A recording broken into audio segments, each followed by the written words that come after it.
A car of mass 500 kilograms experiences a constant resistance to motion of 450 newtons.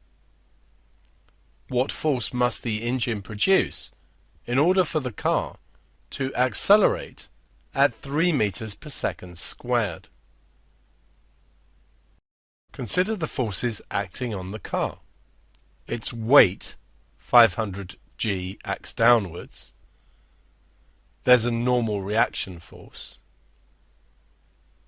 The resistance to motion is 450 newtons, and we must have a driving force from the engine, we'll call it P, and this produces an acceleration of 3 meters per second squared.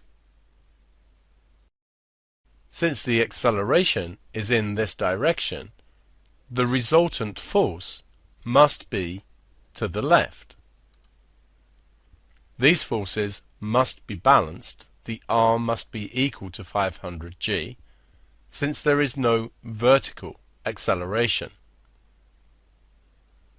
The resultant force to the left, and remember F equals ma, F is the resultant force, is P minus 450, and that's going to be equal to the mass times the acceleration, which we know is 3.